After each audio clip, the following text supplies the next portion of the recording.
week one of the fantasy baseball season. It's never too early, I believe, to look at future prospects that can help, obviously, the organizations they're in and fantasy owners in the next couple weeks to next couple months. The first prospect I would watch this week and possibly adds Bubba Chandler of the Pittsburgh Pirates. Bubba Chandler, he's available in tons of fantasy leagues at 79%. The number 14 prospect in all Major League Baseball. And the number one prospect, another pitcher, he is in the Pittsburgh Pirates system. So last season it was a good year in the minors for Chandler. It's 119 and 2/3, 10-7 record, 23 games started at 3.08 ERA, 148 Ks, and a 1.02 WHIP. So with the injury to Jared Jones, who got put on the 60-day DL earlier in the week, and Harrington, he got called up and he got rocked in his first start in the major leagues. I think Bubba Chandler, there's a good possibility he could be up in the major leagues sooner than later for this Pittsburgh Pirate team. You know, this Pirate team, they're going to struggle for the majority of the season, where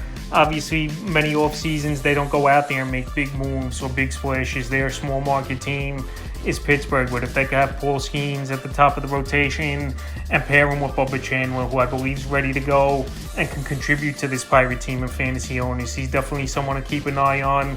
And he throws heat 100 miles per hour. He easily hits on the radar gun, so I think he'll be down there for a few weeks to a month. Some of these teams, they wait to call these players up, that they get another year of control on their contracts. I think that's the case with Bubba Chandler, because like I said, he was pretty decent in spring training.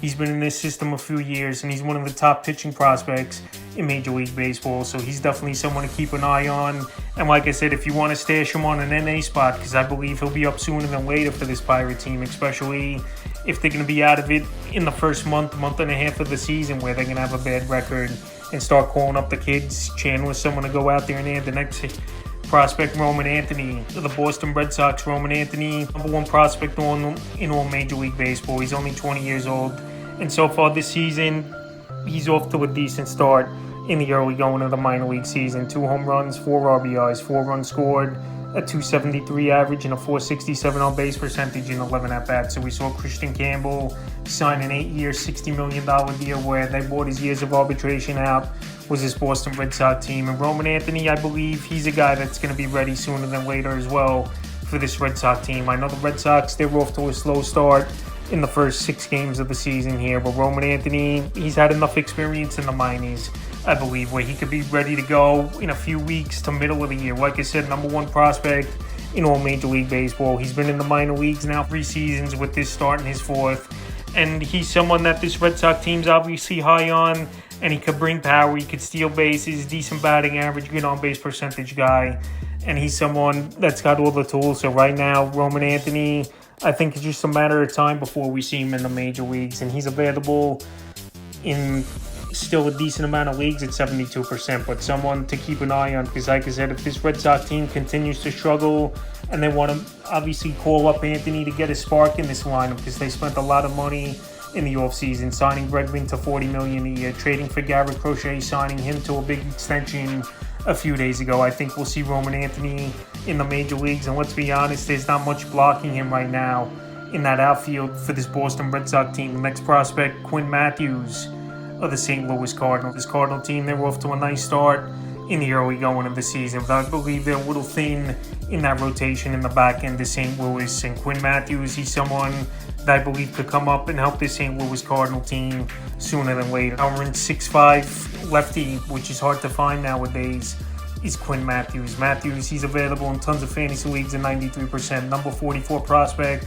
in Major League Baseball, and number 2 prospect in this Cardinal system, and he's already 24 years old. I believe we could see him up. I know last season was his first year in the minor leagues, was Quinn Matthews, and he had 147 and a third, 8-6 record, 2.81 ERA, 27 games started, 203 Ks, and a 1 WHIP. So the control was a little bit of a problem for Matthews, but the strikeout rate was a big rate, obviously, 203 Ks and 147 and a third. And I think he just needs a little bit more, obviously, of seasoning down there in the minor leagues. And then once he gets going, is Quinn Matthews. He'll be up sooner than later, already in the AAA level for the St. Louis Cardinal team. And he got drafted in 2023, so I know they got Palante at the back end of the rotation, and he's been decent from the late last season and had a good start in his first start. But Quinn Matthews, I believe he's a blue chip type of prospect, and with that crazy K rate he has, which obviously is a big thing nowadays, a lot of teams go off the metrics of the K rate, and he's a big towering lefty. Big dividends for this Cardinal team, I believe, and fantasy owners. And he already has a big amount of innings under his belt in the minor leagues as well as Matthews, and also obviously pitching in college from Stanford. So Quinn Matthews definitely someone to keep an eye on. And I wouldn't be surprising to me if he's up in May or June for the St. Louis Cardinal team. Like I said, their number 2 prospect in the system.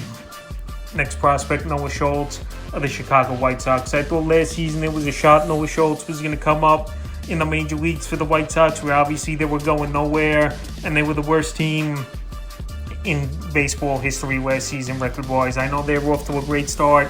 Is their pitching staff ERA-wise one of the best pitching staffs in the league, but it's only a week into the season. Noah Schultz, he's estimated to come up this season as well, and he's a big towering lefty like Quinn Matthews as well as Noah Schultz. So this rotation, they got some veterans like Martin Perez in there, where he pitched a good game in his first outing as a Chicago White Sox. Where obviously this White Sox team, if they're out of it, he's going to be traded towards the deadline. That will open up another roster spot. But I believe he's one injury away, or someone struggling in this White Sox rotation, for him to be right up there as Noah Schultz and be in the major leagues. So at 21 years old, at 6'10", lefty Noah Schultz, 21 years old in Double-A right now for the Chicago White Sox team. Just like Matthews, I think he needs a little more seasoning in the minor leagues, a little more experience.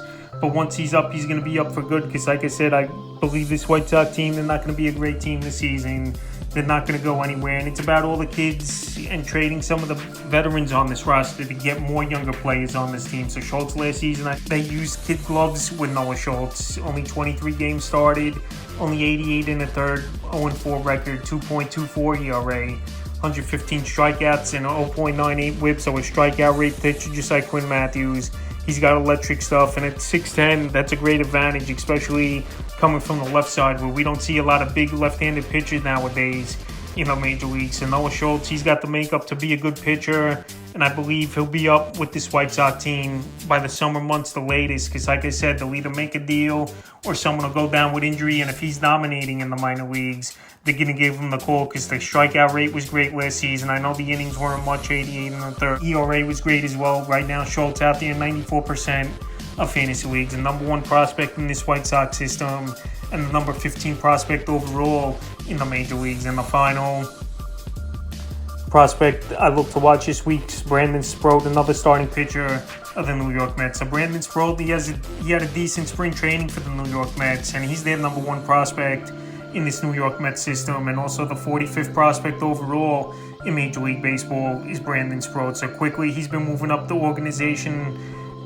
minor leagues over the last couple years. Is Brandon Sproat, 24 years old, but they want to see what he's got in AAA, and that's why he didn't make it with the ball club in the major leagues. And we know this Met rotation is injury. Sean Manaea, he's had a setback with the oblique injury, is Sean Manaea, so they're going to shut him down for 2 more weeks. I believe he's going to be out to June or maybe even mid-June for the New York Mets. They got guys like Griffin Cannon, Tyler McGill, who I don't think's that good in the starting rotation, and Frankie Montas, he's been banged up as well since the start of spring training with a lat injury. So 1 more injury, I believe Sproat might make his way on this major league roster. And last season, with 3 different minor league affiliates with the Mets, 118 in the third, 24 games started, 7-5 record, a 3.65 ERA, 134 strikeouts, and a 1.14 whip. So the control's been a little bit of an issue for Brandon Sproat. So far in AAA this season, he got rocked in his 1 outing, went 2 innings in that ball game, 18 ERA, got the loss, 3 strikeouts, a 3 whip. So like I said, control